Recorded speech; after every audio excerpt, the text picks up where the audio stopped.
I have been trying to record this Flosstube for the last 3 weeks, and one thing or another has gotten in the way. Today, I decided everything else can take a number. Hi, welcome to Rainey and Stitches. I'm Elizabeth, aka Rainey, and I'm really glad you're here. I have a lot of things to share with you today. Um, Different things, whips, some finishes, and a little bit of purchases and some plans that I have. And it's probably going to ramble a little bit because there's usually a story that goes along with one or two things. But that's kind of what this is all about, I think, isn't it? Is for us to share with each other, and the stories are a part of it. So I'm going to start right off showing you a few of the finishes that I have. This first one is not mine. My daughter did this cross stitch several years ago. It is a free chart from La Comtesse et le Point de Croix. Anyway, it's a blog. I will put links in the descriptions box below for everything. Um, when I came back to cross stitch about 5 years ago, was getting into watching Flosstubes. I watched Lori at Mischievous Stitches and Lisa Smith at Kindred Stitcher and Brian at Blitz Stitch, who hasn't uploaded anything in a long time. Um, I think there were a few others that I watched back then, but anyway, I was really excited about coming back to cross stitch. My children tend to get excited about the things that I do, and so several of them wanted to try doing some projects. And I found some free charts on a couple of blogs and set them up from my, vintage DMC floss stash that goes all the way back to late 80s, early 90s. Anyway, this is the first project that all of my kids dug into that actually I think it's the only one that's gotten finished. But more about some of those later. Anyway, this sweet little stitch, I call it Christmas Robin. And as I said, I will link to the chart below. I think for her first cross stitch effort, it was absolutely beautiful. And it's one that I plan on keeping. I think she didn't date or initial it in any way. And I think if that was done on the actual stitching, that it would be, I think it would detract from it. So I'm going to make a tag, I think, and put on the back, kind of, in the vein of a quilt label. Um, I'm not quite sure yet how well. Okay, I know that I'm going to finish it as a pillow. I'm thinking about this fabric. I think it would coordinate with it very well. However, I also want to use this tatted trim. Um, it matches the oh, it's getting all tangled here. It matches with the stitching threads very nicely, I think. The one thing I'm concerned about is that it is not going to show up on this green fabric. I love the green fabric. I love the tatted thread. I'm not sure I love the two together. I don't know. We'll see. But that's what I plan to do with this one. And then it will become part of the Christmas decor in the I have a trench style dough bowl. Um, I'm going to put the label on the back with my daughter's name and the information about where or when she stitched it. And then that's going to be a memento that I will keep for probably forever because that's what I do is keep things forever.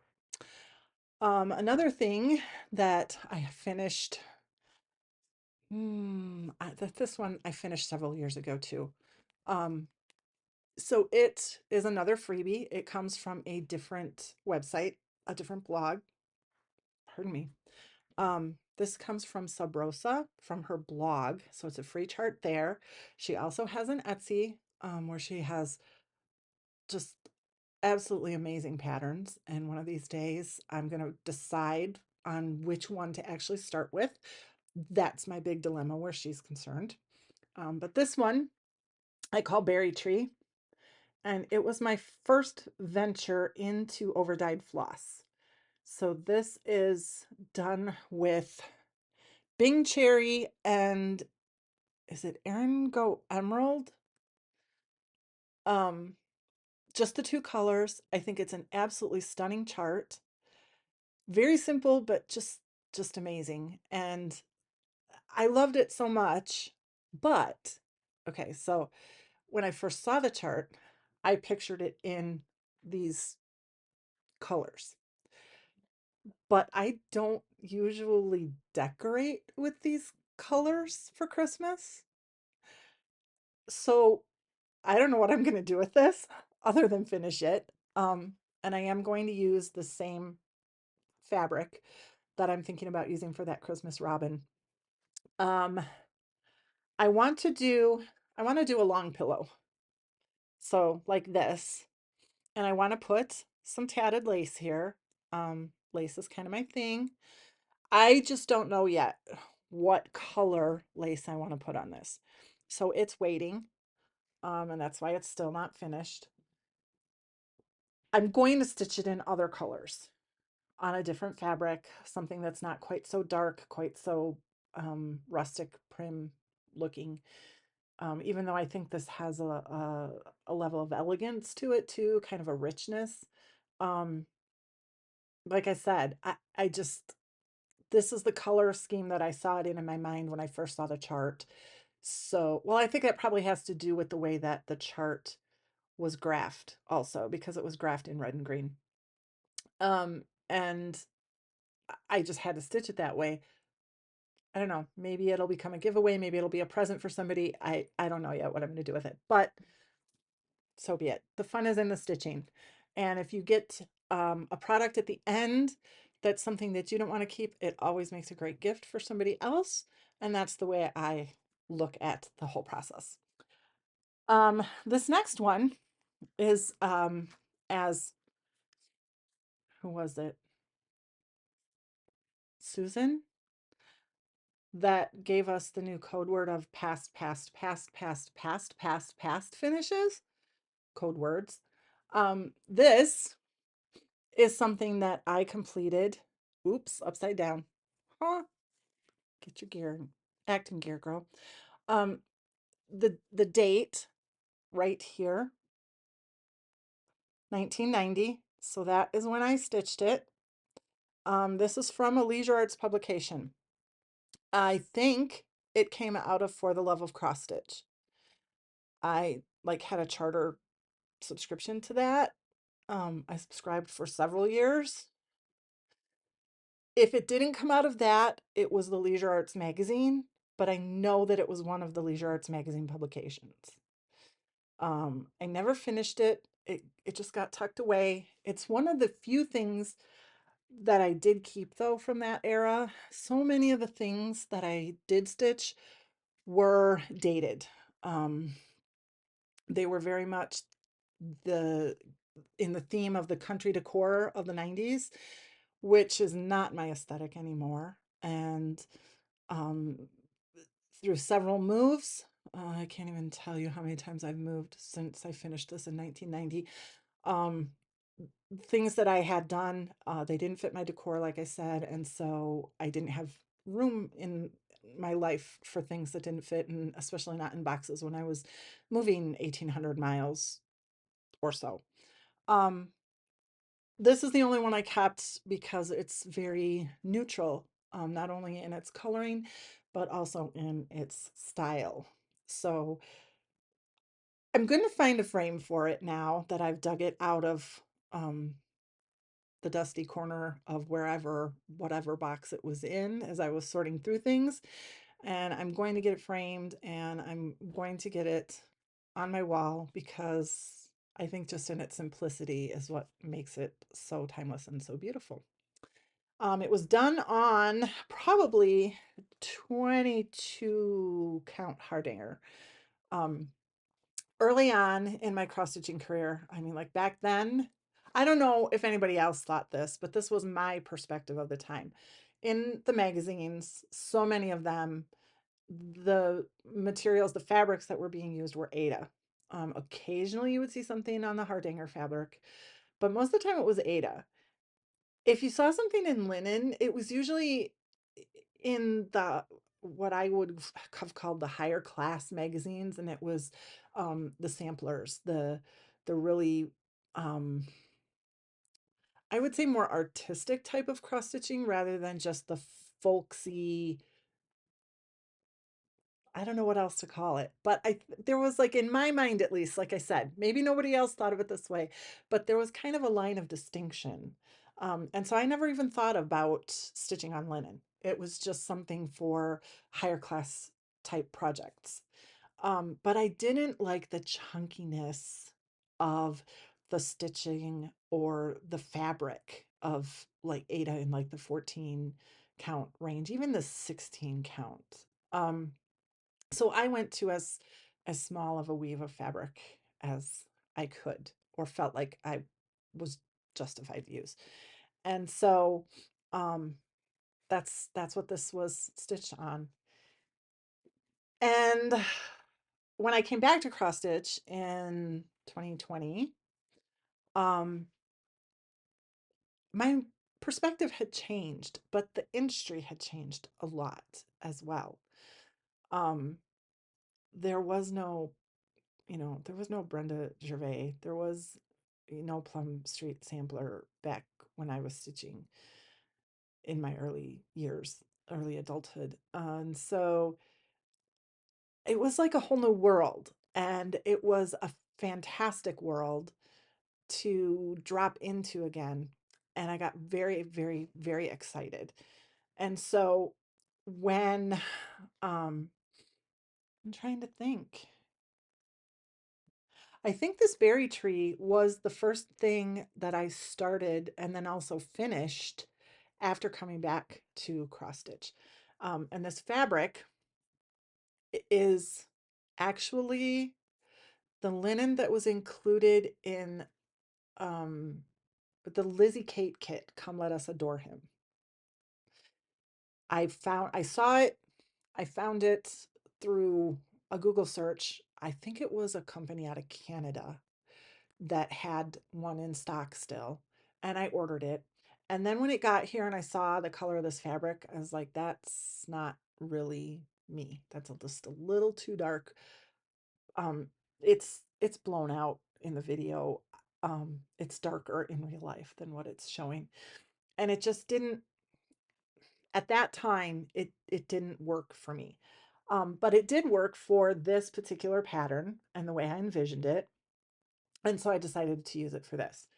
I never have stitched that chart from the Lizzie Kate kit at this point in time. I don't know that I ever will. We'll see. Um, it's sitting in waiting right now. Um, anyway, when I pulled out fabrics for my kids to start stitching on, I had a ton of Aida in my stash that somehow made it through the moves. My crafting supplies were things that I was very intent on keeping. I've been crafting all of my life. So I wasn't willing to part with any of that kind of stuff. The finished decor items, like I said, they didn't fit the aesthetic anymore. So to me, there wasn't any point in keeping them. Um, but I pulled the Aida out for the kids to stitch on. It's easy to learn on, and I had a ton of it. So, it may as well go to good use. Um, After I stitched the berry tree, I started to look at other patterns, mostly free ones. I did do some purchasing. I bought a couple of Plum Streets. I bought a couple of Brenda Gervais. We'll see a couple of those later because they're part of my plans. Um, but mostly I looked at the free patterns that I found. Um, they were I don't know. It was just what drew me. So the next thing, just because lavender is my a favorite flower of mine and a favorite scent of mine, I found this chart. Um, it was on again the Le Comtesse de Pointe-de-Croix, Le Point de Croix. 30 years ago, I could have said that with a better accent because of, all the French classes, but I've done nothing with it for 30 years. So, anyway, um, this is stitched on linen that I believe is 32 count, 2/2. It's just from Hobby Lobby. Again, I was coming back into this craft, this artistry, with a new perspective, a lot of joy at all the things that I was seeing. But I wasn't ready to drop a lot of money on something that I wasn't sure I was going to continue with. So I didn't go hog wild on the absolutely gorgeous, phenomenal fabrics that are there in the dyed fabrics realm of cross stitch. I have a Hobby Lobby about 2 miles from me. It was easy to drive over there to grab a few things and do some stitching. So I did this. Um, I'm not quite sure how I'm going to finish it. I'm thinking I'm going to make it a panel on a project bag. Um, I I I don't know. I just don't see it as a framed piece. Like when I try to picture it on the wall in my house, I don't see it as a framed piece anywhere. So I went searching through my fabrics, which I have a ton of also because I'm sewing since, yeah, a long time ago. Um, I went through my fabrics and I found this, and I'm kind of thinking I will use it to make a project bag and just make this as a panel on the front of the project bag. So that's my plan for this one. And hopefully by the time of the next video, I will have that one fully finished because I actually do have a lot of projects now that I'm trying to kit up, and I really want each of them to have their own project bag. So that's the plan for that. That's all that I have to show for finishes right now. I do have a couple of other kids that are working on finishing their projects. We had all put cross stitch away for a few years, life circumstances, and working a lot of hours a week. It kind of took away. There were other things that took priority for the hours I wasn't at work, and cross stitch was one of the things that fell by the wayside. But I'm back and I'm back at it. And I am encouraging my kids to at least finish the one project they started. They don't ever have to cross stitch again, but they're so close to done. It is part of my thing. Um, Besides, if they don't want the things that they chose to stitch, I do because they stitched them. So, you know, I'll find something to do with them. If nothing else, they could be a panel on a project bag. Um, okay, so that's what I have to show for finished stitched pieces right now. Whips. I found another Etsy seller. Um, I'll just make a confession. When I came back to cross stitch, I spent a lot of time browsing Etsy and 123 Stitch, and I spent a little bit of time on Shakespeare's Peddler. Teresa's website was, and I think her whole business even was not quite then what it is now, 5 years later. I spend even more time on it now than I did then, but I spent a lot of time on these websites and making a wish list and mostly just trying to decide what I really wanted to stitch, what I really wanted to work on. Um, I can't, so I have definitely a decor style, but there's a lot of things that are appealing to me to stitch, even if they wouldn't fit in my decor style.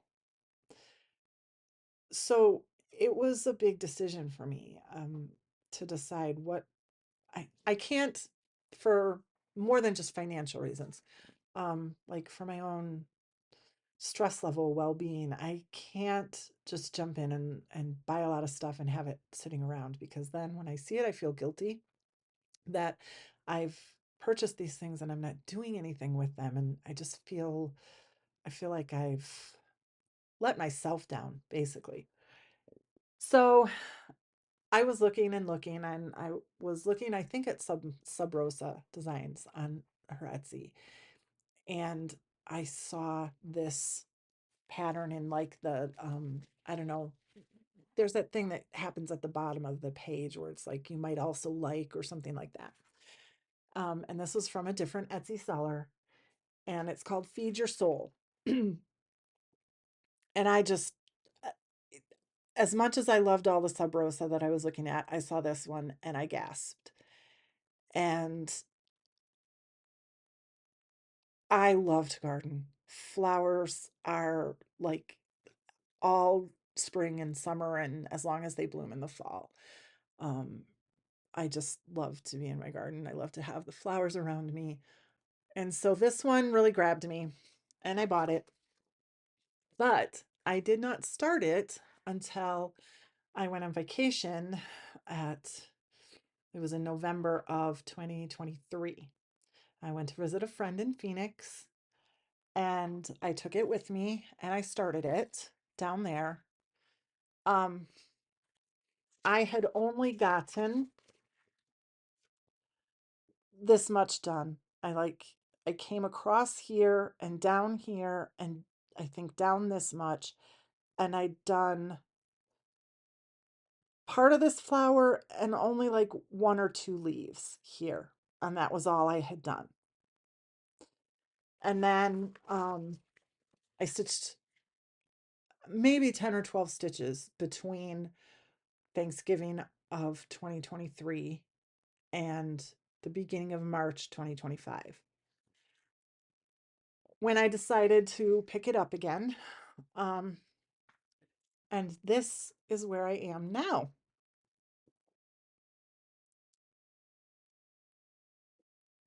So the border, there's a story about the border. If you look at the bottom, there's a line missing in the border. What happened was I was following the border all the way around. When I got down into, no, it was this side because I went down this way first. So when I got down into this area, right down here, I had mistakes and I had to rip out like three different times. I just I was distracted. I don't know if I was watching Flosstube or if I don't know. But I got distracted and I was miscounting. So I had to rip it out like three times. And then I made double, triple sure I was counting the chart. I was counting my stitches. I was double checking the chart. I was double checking my stitches. I'm like very, very sure that I was making the correct number of stitches, except in this very middle part, right here where the stitches are missing. Um, all the way along, you can see there's like, it's basically a spacing of two squares between the rows of the border. And so I just did this bottom the same way with two squares between the rows. Took it up all the way around, was very excited when it met up here, lined up, wasn't off at all. And then it came to where I needed to stitch this flower right here. And I was looking at it, and the flower was going to be one stitch above this line of the border. And I thought, well, that's kind of odd. And I looked at the chart, and it wasn't that way on the chart. Okay, what did I do wrong? This isn't making any sense. I went back and forth and back and forth. And that's when I realized that there was only one square between the two lines right here, top and bottom. Well, I had the flower all stitched and I looked at it and I said, oh, nobody or their brother or their mother or anybody is going to know that this is off. So I'm just going to leave it. And I put it down and I don't know, you know, I think it was a day where I had all kinds of stuff to do, errands to do, like, grocery shopping and just all kinds of stuff. And I came back and I picked it up to stitch that night and I couldn't do it. I could not bring myself to start stitching the next motif. So I put it down again and I think it sat for like 2 weeks before I said, I can't live with it. I can't live with it like that. It's going to drive me nuts. Nobody else is going to know, but I'm going to know. And because I know, and it's going to drive me nuts that I know that it's wrong, I have got to fix it. So I tore out the whole flower. I um I cut the I just cut the threads in the middle of whichever line. It was amazing that it all met. Um but what had happened was I had like whichever one of the rows I had counted correctly, and then I counted the other one so that it would have that 2 square spacing. But because each time I did that section at the bottom and then again at the top, I had counted one of the rows correctly, it all wound up meeting. It just worked. The math worked, even though it was erroneous math. Um, anyway, all I did was just cut the thread right in the middle of those bars of stitches, and I frogged out in both directions and I tucked those ends in.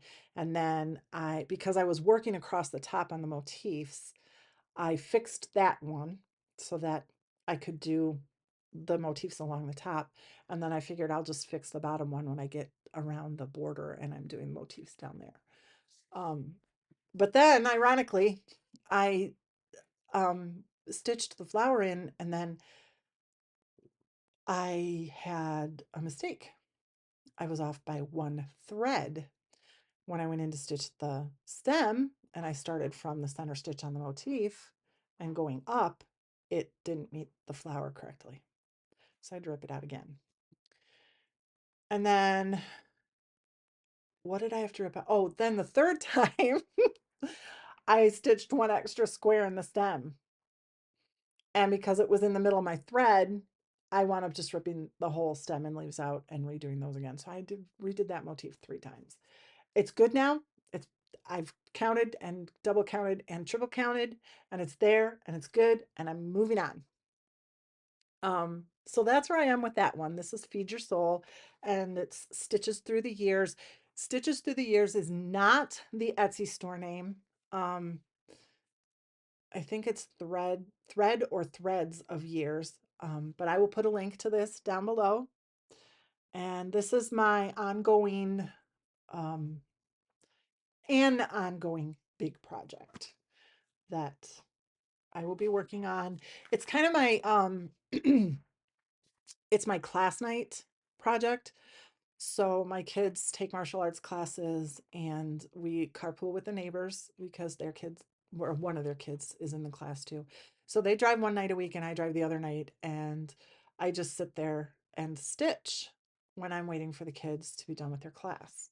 And so that is my class night project. If you saw my Instagram last week, I forgot to bring my thread with me. It was sitting by my chair at home. Well, it was actually on the coffee table right there out in the open on the corner of the coffee table. When I packed up my bag to head out to class, I put everything in it but the thread. Because I do stitch on it once in a while at home too, usually on Saturdays.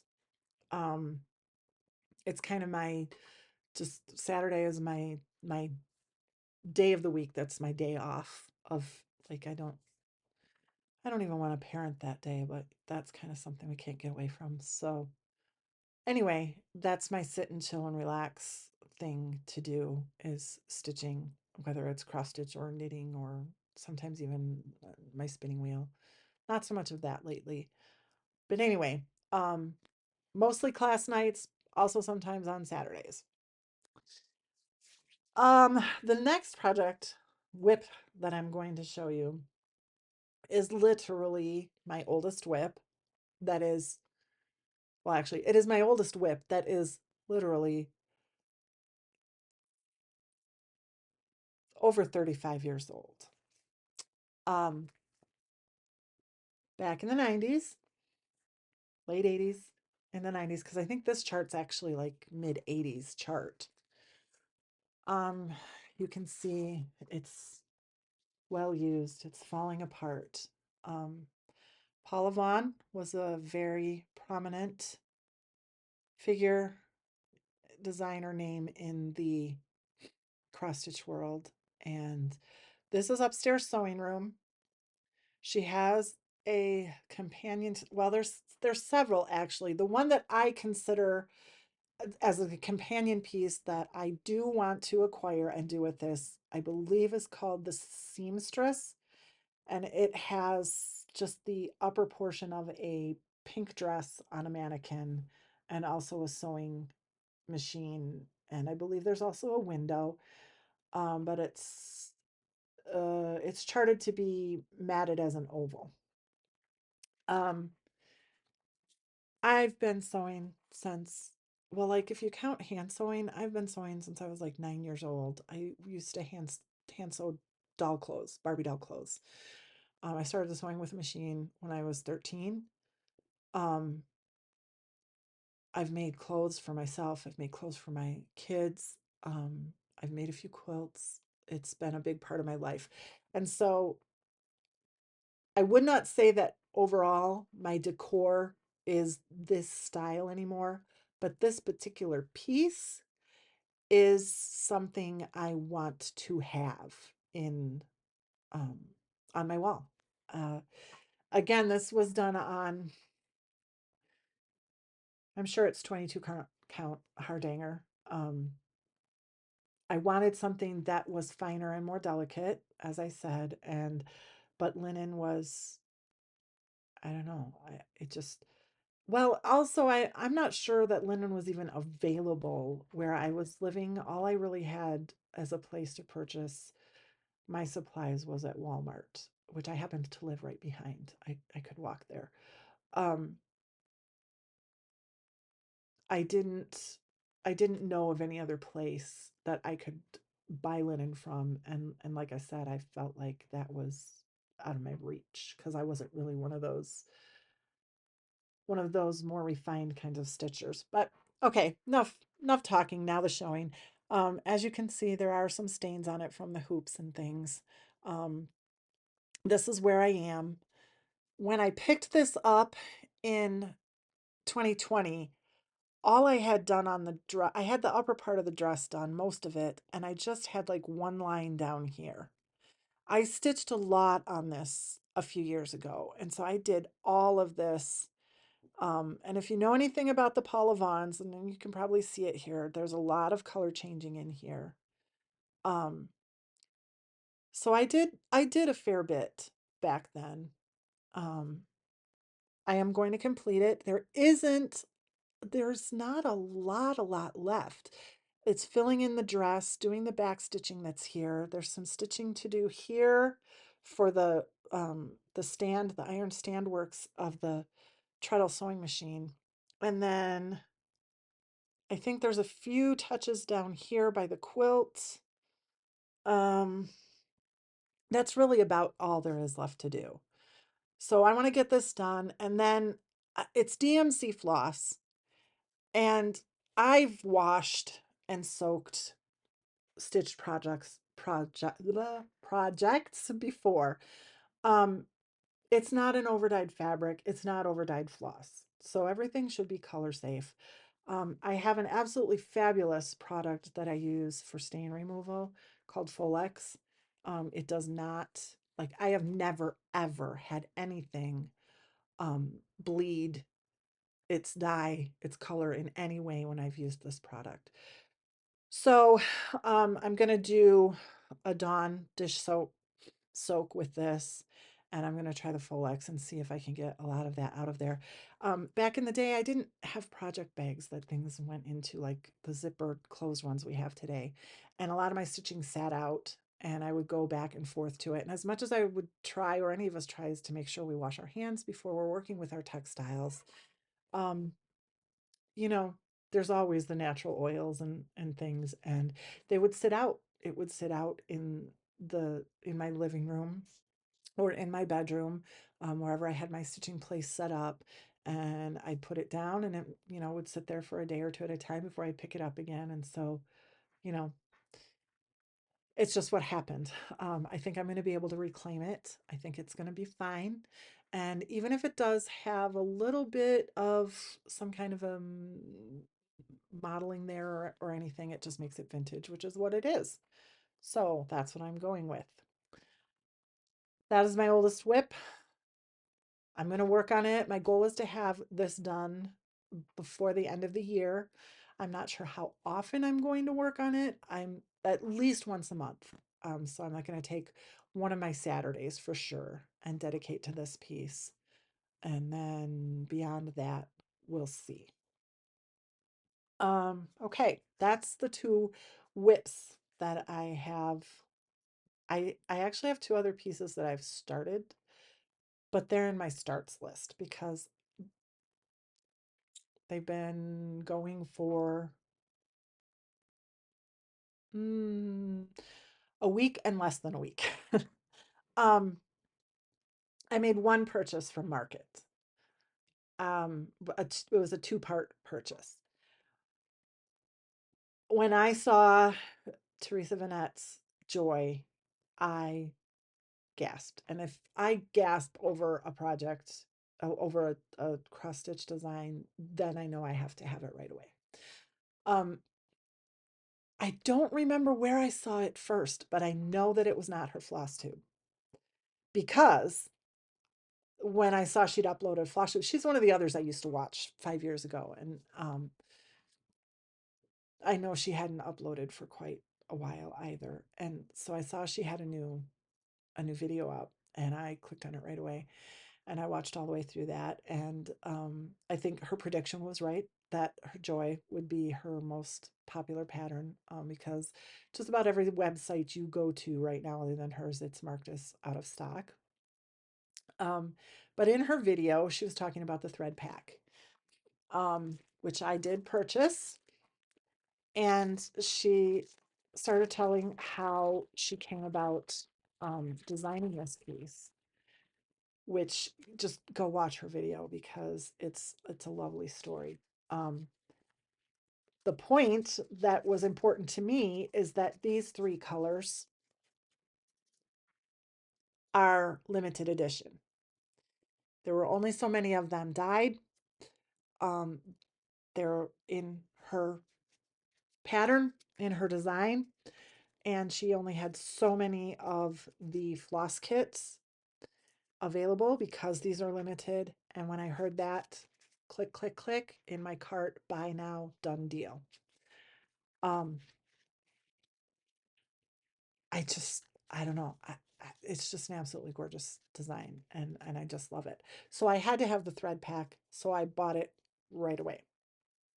Um, I was waiting actually for this purchase to come in the mail, for it to arrive before I recorded this video. And so I got the notice that it was coming in on, it was due in on March 26th. So I thought, okay, I'm gonna, I'll get it all ready. I'll get everything set up, and then this will come, and then I can do a Flosstube the next day. I don't know what happened. But the recording did not happen. That I know for sure. Anyway, I thought that I was gonna stitch this on, I have some Zweigart Platinum in 40 count, and I thought I was gonna stitch it on that. I held the threads up to the fabric, and I did not like what I was seeing. Um, the parchment, when you held the skeins up, it was fine. But I always do a test where I just pull out one or two strands, depending on what I'm stitching with, and I lay it on the fabric, because that's more of a tell to me than just putting the skein there. Holding the skeins there tells me if the colors in the floss are going to blend well or coordinate well with the colors of the fabric. But then I lay out one or two strands so that I can see what each strand as it's stitched is going to look like on the fabric. And the parchment got lost.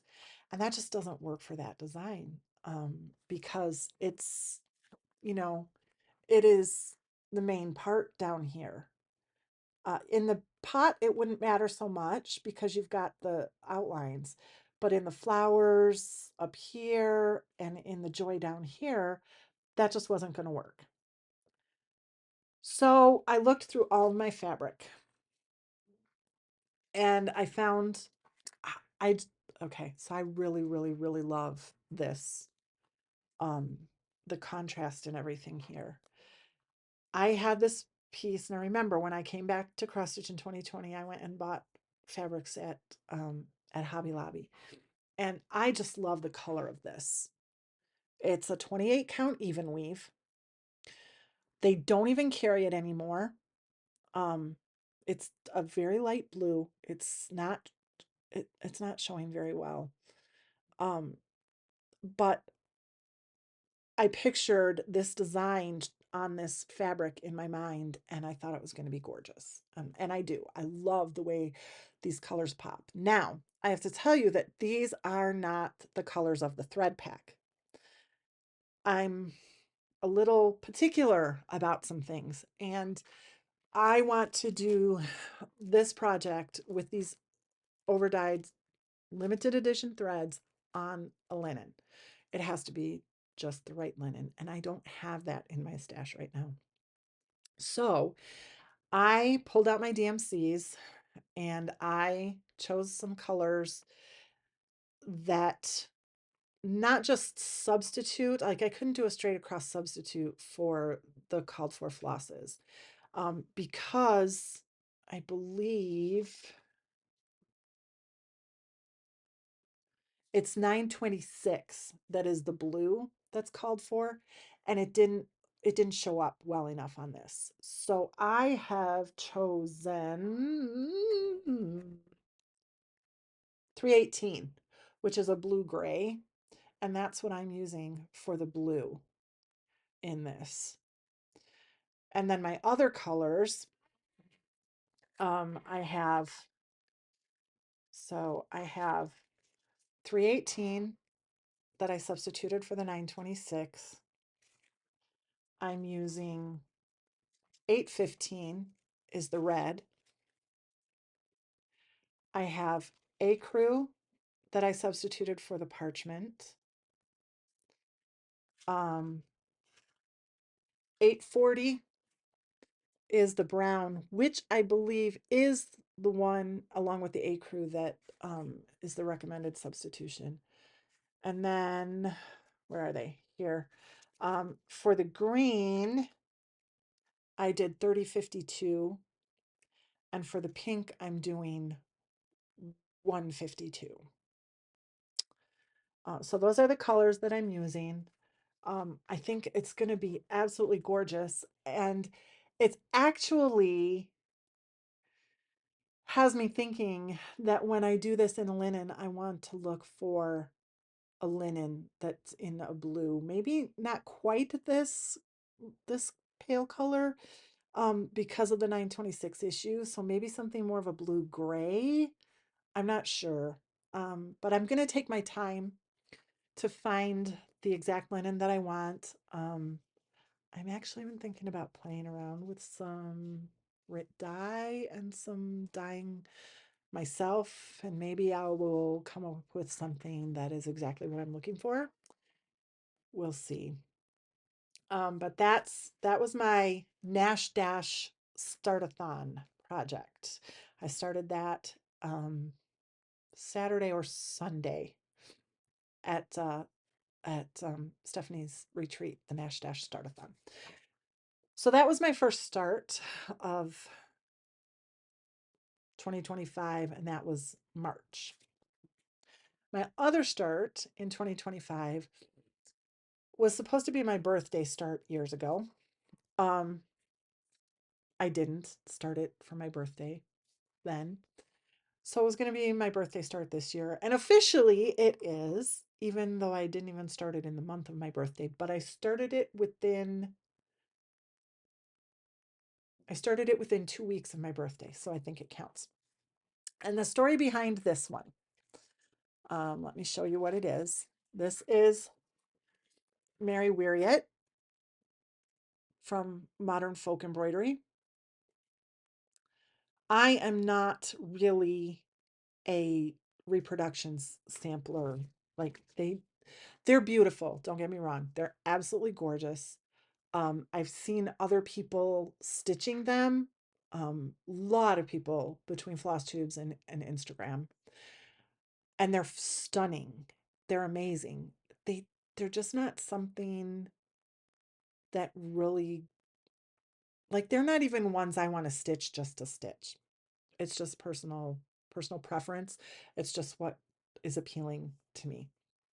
This one, however, the first time I saw it, and I think I saw it like right when Jacob released it. I was on his website for some other reason. I want to say it was probably I know Brian at Blitz Stitch was stitching the Four Seasons one that Jacob designed.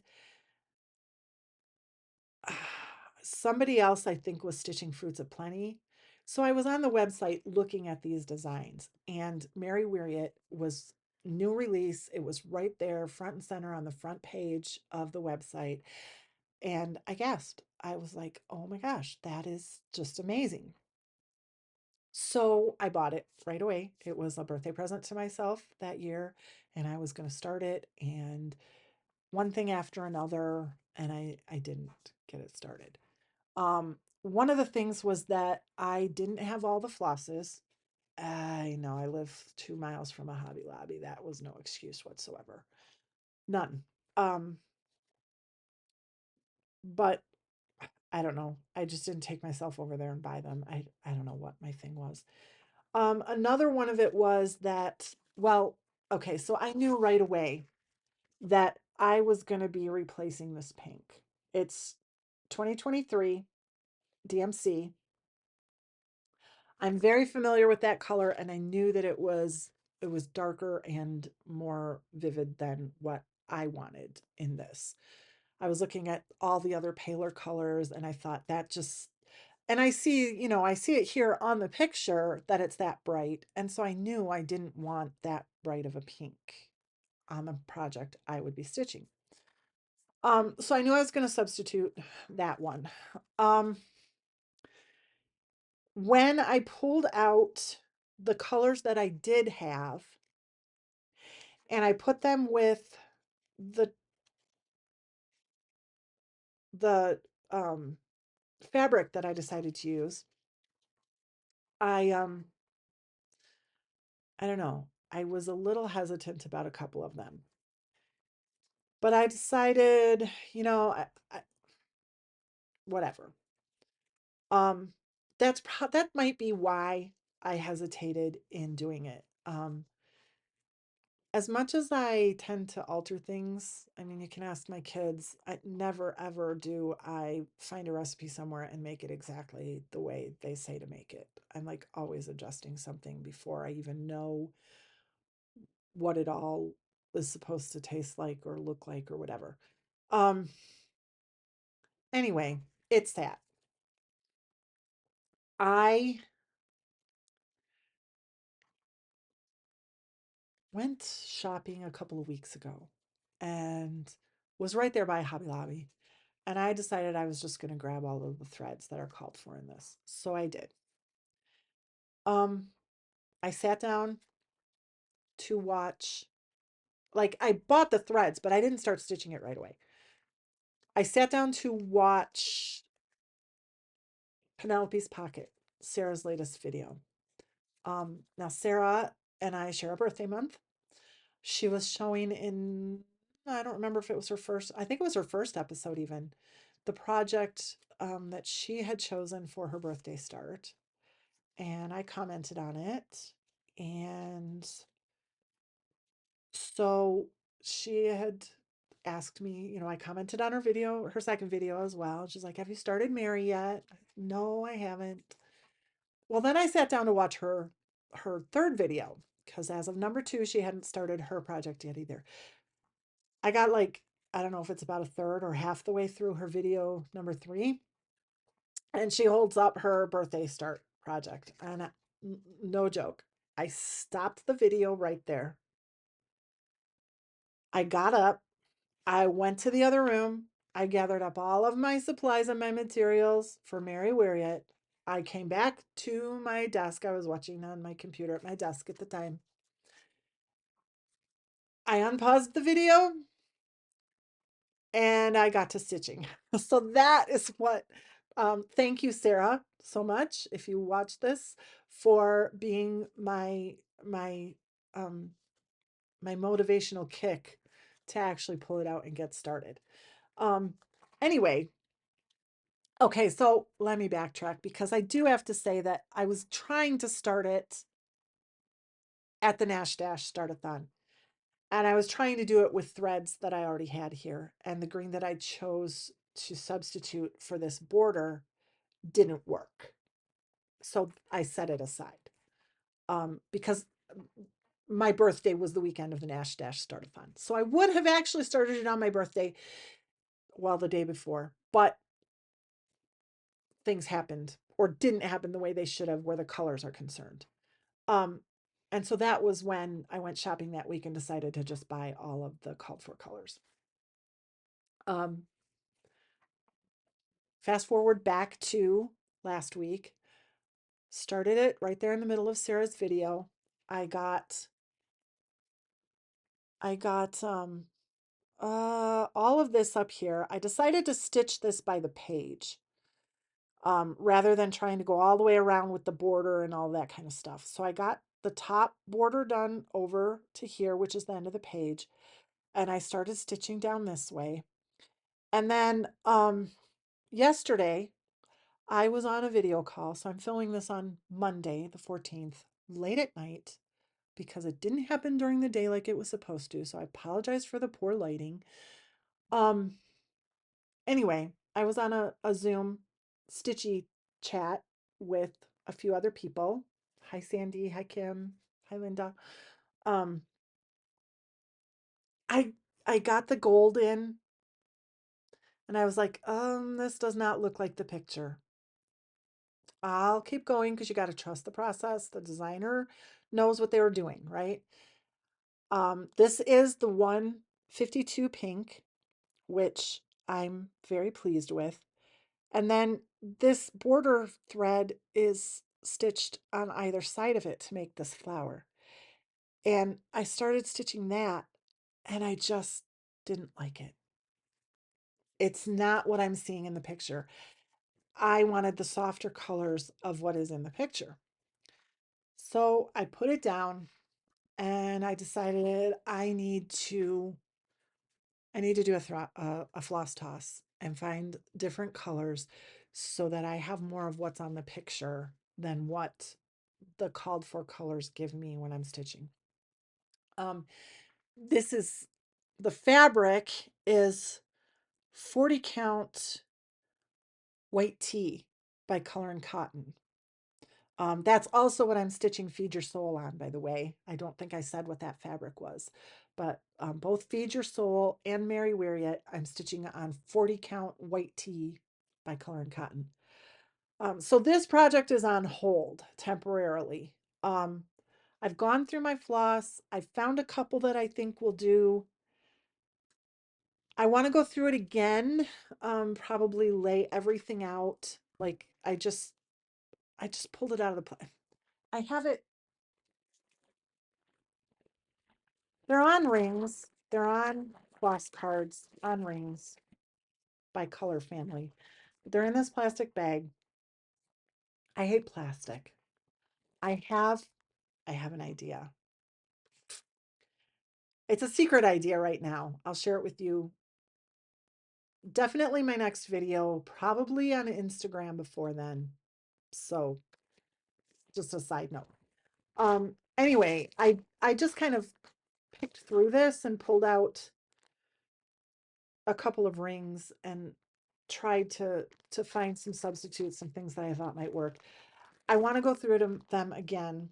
I want to actually pull everything out. I want to lay stuff out a little differently, like take the flosses off the rings and lay the combinations out and compare them to the picture and do a little more thorough search for what I want to use as substitutes. And if I can't find anything that really is for sure for certain, I know that's what I'm going to use, I'll make a trip to Hobby Lobby and I'll take the pattern image with me and see what I can find there that I don't already have that I might want to use. And I think what I'm probably going to do is have a few options, like different ones that I think might work, and then keep them all on the project ring. And then when I come to that section, I will try whatever color I think is going to work the best to match the picture. And then I can test it with a few stitches and make my decision then, because that's what um, I think that's what's going to be the telling thing for me, is to see the stitches actually on the fabric in combination with the other colors and all of that. Because like already, um, and I thought this even before I stitched it. Not the pink, like I said, I knew right away. And when I saw what color he was calling for the trees, I thought they were too bright. Well, not bright so much as too, they were more of a yellow green than I thought would go with this color for the border. Um, so I'm substituting that for sure. I know I'm going to use 3052 instead of, I think it's 3364 is the called for green. Um, anyway, when I get those all figured out, I will definitely post that information on Instagram. And then whatever floss tube that, probably when I have it all done, because that's when I will know exactly what I used for all of it. So that was my other start, my birthday start for this year. And I'm going to be working on that one,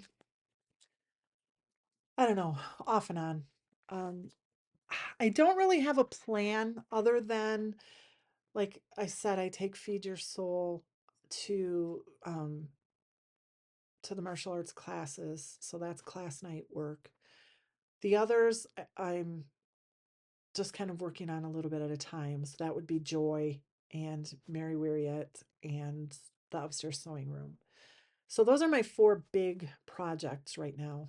Um, I don't want to start any other big projects. I need to finish one of these before I start another big one. That's, I need to do that for myself, because if I have too many projects going at once, then I tend to get overwhelmed and I will like run away and hide from it all because it's just too much for me. I do like to have more than one going at a time to rotate, to alleviate boredom. So that number might be a few more than it should be. But if I make a plan to work through or work on each one a little bit, then I don't feel like I'm have too many to do. Um, that also means for me that I need to have somewhat of a structure for what I'm stitching and when I'm stitching it. So I'm probably going to work, well, I don't know. I'm comfortable with what I have decided for these big pieces. Um, I might need to change that, but as long as I put some stitches on each one in a month's time, I feel like that's okay. Um, I do want to work on some smaller projects. So I have made a plan for those. Let me just,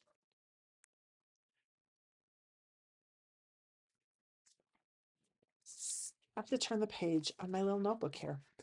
Um, I'm at the right place. My memories served me well tonight. I have made a plan for the smalls. So I would like to have some new and additional things to add to my home decor, like seasonally. I want to have them for decorating this year. Um, for me, that means I need to stitch them ahead of the season. It doesn't matter to me if I'm stitching Christmas in the spring or if I'm stitching, fall stuff in the middle of January. Um, so I'm not necessarily drawn to stitching for the season during that season. I know a lot of people are seasonal stitchers like that, but it doesn't matter to me. So I have decided that I'm going to stitch approximately 6 months, or at least start stitches 6 months ahead of any particular month or season. Um, for me, fall begins with September, and I always think of apples as the September fall crop. There are a lot of apples coming ripe in September, um, but not in the school apple theme, just apples. For several years, we did apple theme for our treats for the month of September. Um, we haven't done that the last couple of years just because life changed and things got crazy. We might do it again this year, maybe on a smaller scale, a couple times in the month or something. We do have several, like apple upside down cake and apple muffins and apple tumble and apple crumble and apple cobbler and apple pie, of course, with the requisite vanilla ice cream. Um, anyway, September is always apples in my mind for fall. October is pumpkins. September is that's when the leaves, just in my mind, for decor, leaves and acorns and things like that. So what my plan is, again, I'm going to some of the free charts that um uh the one for September is from La Comtesse. Again, I don't have pictures to show because these are just charts from the website, but I will include links so you can go and check those out yourself. She just has some amazing, amazing things. This particular pattern, the one that I want to stitch first, actually does not have apples on it. Instead, it has red cap mushrooms. Um, there's some leaf sprays, there's the mushrooms, there's some like bittersweet berry sprays, and then it says autumn scents. So I want to stitch that one up. Technically, I'm only 5 months from September, but I didn't come up with this plan until toward the end of March. So it's okay.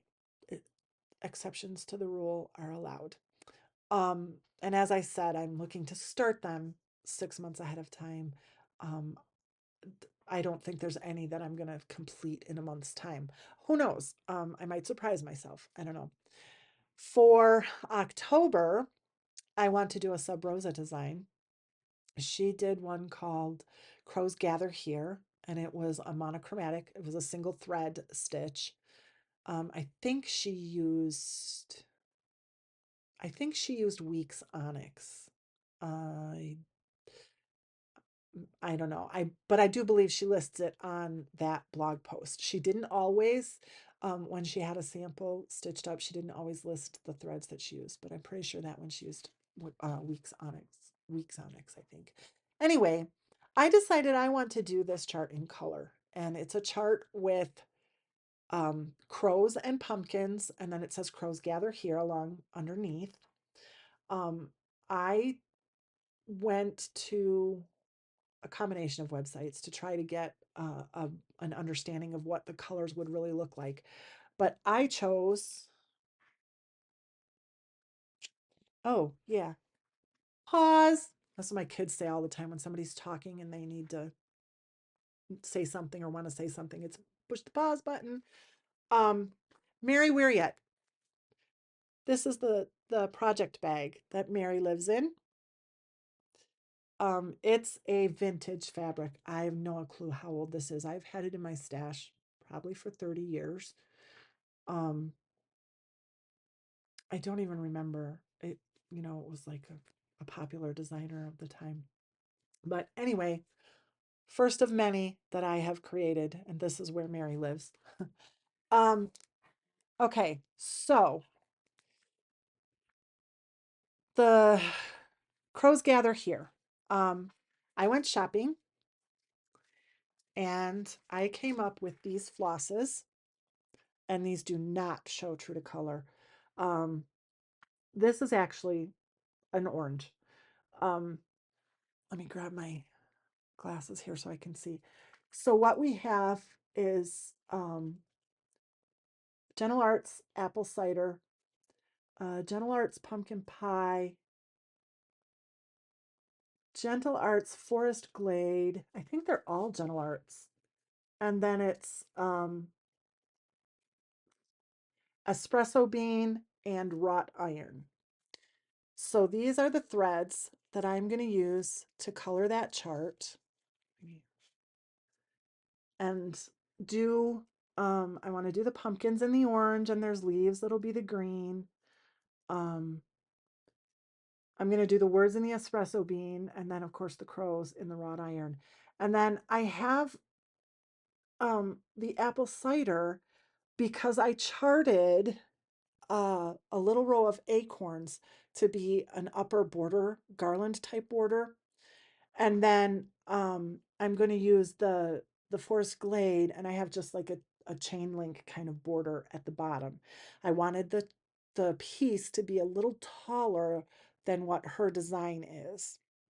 And I'm going to be stitching it on 40 count platinum Zweigart.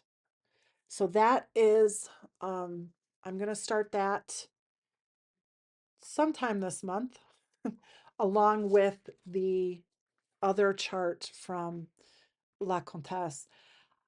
I haven't pulled all the threads that I want to use for La Comtesse, her autumn scents. I'm, I think I'm going to stitch it on white chocolate. And these are some of the threads that I think I'm going to use, but I need to do a full thread toss for that as well, and get it figured out.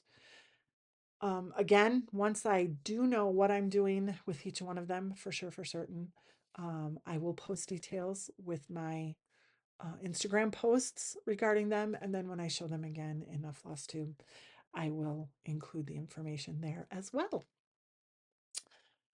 So those are my plans. Let me just double check and make sure that's all my plans. Um,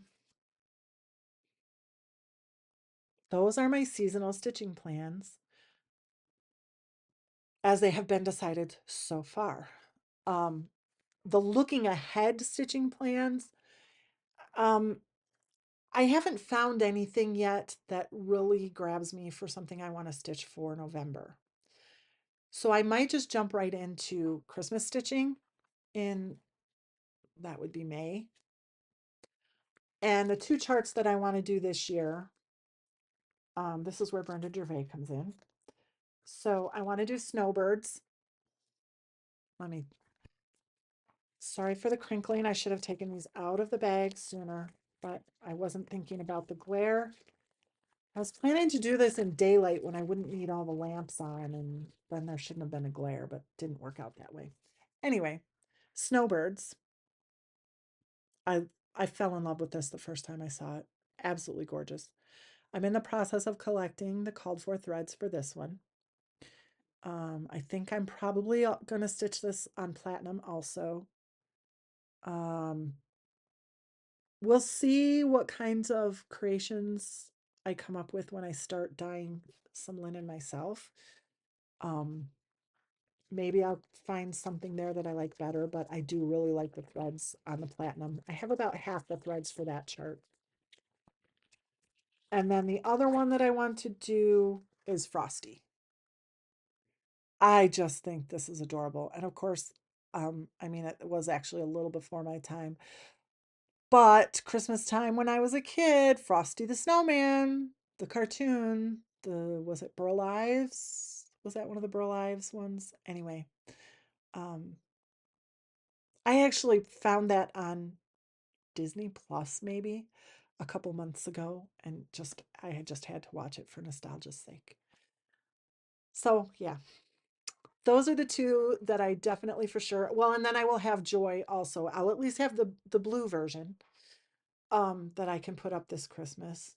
And maybe depending on how things go with my big stitches and with finding a linen for that project with the called for threads, I might have that one done for Christmas this year as well. We'll see. That um I'm going to be stitching some more project bags because, like I said, every project needs its own bag. So I'm going to work on those.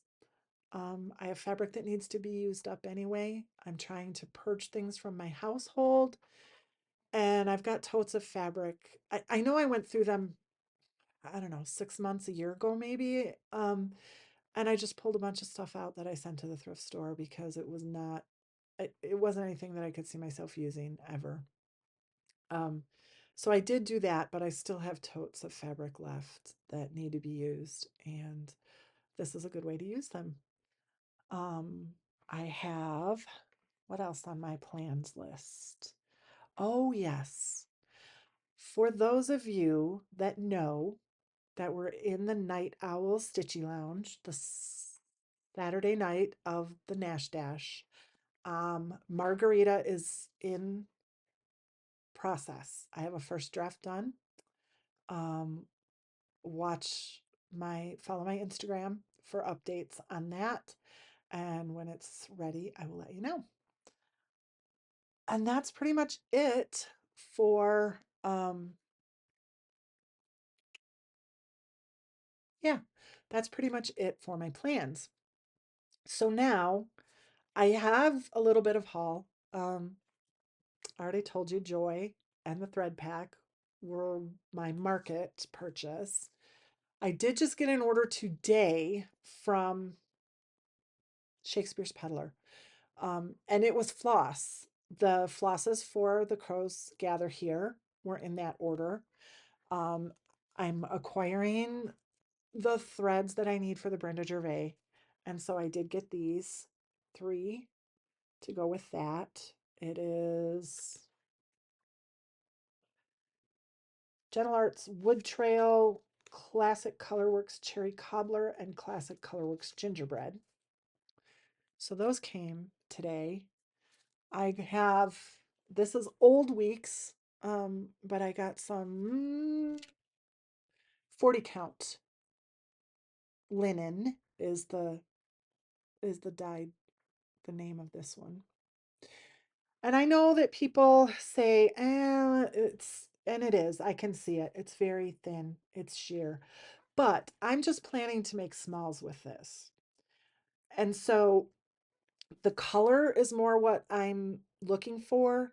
And then I'm going to back it with, I'll use SF101 to put on the back of it anyway, because it's going to be stuffed. So it doesn't bother me that it's the old weeks. And I figure, it's got to get used up anyway. I mean, I don't know for sure. But if they're not dying on this anymore, then people have some stock of it that they need to offload, right? Um, and if they are still dying on that base, then uh, they might just have a customer in me because, like I said, it doesn't bother me where the smalls are concerned. I think it's fine. The other thing that I got was the Classic Colorworks thread pack. And can I just say these are beautiful. Just I I'm not very much of a yellow person. Like there's one shade of kind of a soft muted sort of lemony yellow that I like, kind of pastel-y yellow. Um it's not a color I look very good in, so it's not a color I like very much. But this yellow in here, um, just wow. That's Classic Colorworks apple cider. And yeah, it's beautiful. So I can't wait to use these. I did get the, it's not here, I'm not sure where I put it. There was a free chart that uses these threads, and I did get that. It was a surprise to me when I opened up the package. So now I'm going to have to get the other two colors that are needed to make that chart, because it's really cute and it will make a really cute little small a pillow or something. So that's going to be part of a future purchase. And yeah, I think that's everything. It's all that's on my list. Um, wow, I don't know that I want to look at my video and see how long this has been going. um, thank you everyone for joining me. The last thing that I want to do is to just mention a few of the floss tubers that I have been enjoying very much lately. Um, Sean at Periwinkle Stitcher. I just feel like every time I watch one of her videos, could, I mean, if I just feel like I'm sitting down with a friend and all it needs is a cup of tea. I remember leaving her a comment that it's just what it feels like. Like she's so personable and so warm and so just a lovely person and so enjoyable to watch, as well as a very powerful enabler. But then she's not alone in that category for me. Another one I've already mentioned, who's just the sweetest soul, and that is Sarah at Penelope's Pocket. She's another one. I feel like I could walk out my door and knock on her front door, and she would just, you know, warmly welcome me, and we could sit down and chat and stitch. And um, this is an amazing, amazing community, and um, wow, it's just so wonderful to be able to be a part of it, to watch these videos, to feel um, like you're able to connect with people around the world who share such a wonderful passion and a wonderful art. Um, the one that made me chuckle this past week or 2 weeks ago, I watched her first video, and that was the Contented Stitcher, Kim. I've been saying for years, telling my kids all these things that I have that need to be framed, because I have some of my kids' artwork, which maybe I'll share sometime. I have one daughter who is amazing, amazingly talented, self-taught, or like not really self-taught, because like I don't know how much she's actually consumed of instructional material, but she just has this amazing talent. Anyway, I've been saying for a long time, I'm just going to go to the thrift store and find a frame design that I like that's big enough, and I will cut it down. Like if it's not the exact size I need, I will just cut it down because I know how to do that. Um, and then I watched Kim's video and found out that she is another one who does that. And I was like, nothing new under the sun. I wasn't the first person to think of it. Um, but there's so many beautiful frames out there that are, nobody wants them, or they're like they don't fit their decor style anymore. And so it's just best for them to pass them on to somebody else. And there's no law that says you have to buy the piece of artwork and use it the way that it is. If it's out of date, if it's not your style, but the frame is, then go for it. So that's what I plan to do for a lot of these things that I want to frame. And so then I got to meet Kim in a stitchy chat, and she's an absolutely beautiful person. It was wonderful to visit with her. And she actually kind of put the thumb screws on me to get this video done, because she asked me when it was going to be coming out. So here it is, Kim. And then who else did I have on my list? Oh, I need to find my list. Um, Holly Jones, Mrs. Jones Stitches.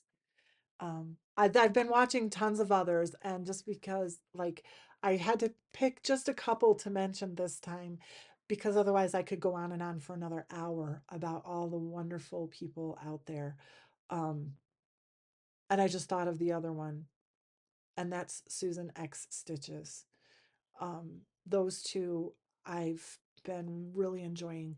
Holly does some amazing color conversions, And it's very thrilling to me to see somebody else who, when you see a chart and maybe the colors are more toward the primitive side of decor design, or the cross stitch design, the primitive category, but you love the design, but that coloring doesn't quite fit your aesthetic. And Holly's just, this is my palette, this is the colors I'm working with right now.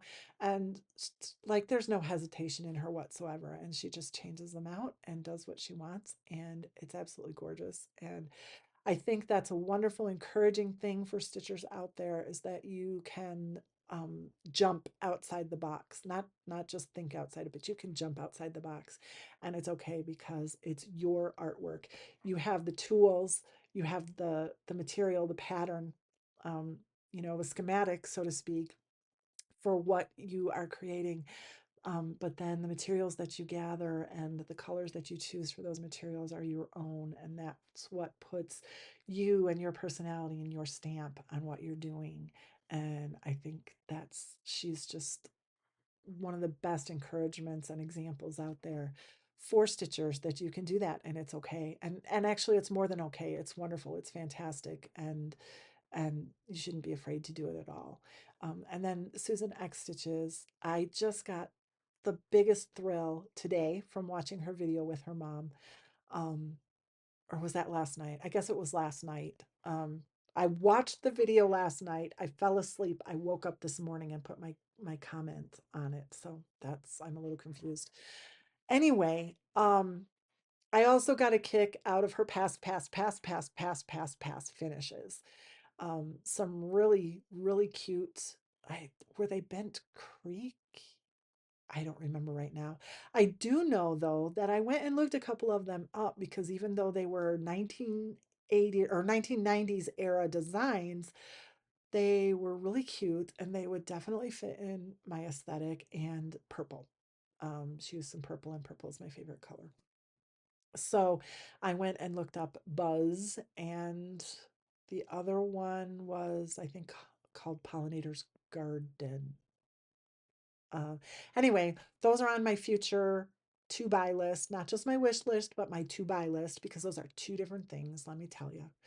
Um, so yeah, I'm gonna stop there, because if I sit here and continue to think of YouTubers of floss tubers that I've been watching, I could go on for forever. And I think this is already too long. And if you stuck with me through all of this, I am my most greatest appreciation. And that was really poor grammar, but I just, I don't know. I got going and I couldn't stop, and I guess that's okay. And thank you from the bottom of my heart. If you want to follow me on Instagram, I am also Rainey and Stitches there. And I go by my name is Elizabeth. I do go by Rainey also. Story behind that, but that's for another day. And yeah, I think I'm going to stop it here and wish you all well. And I hope to see you next time. Have a good day.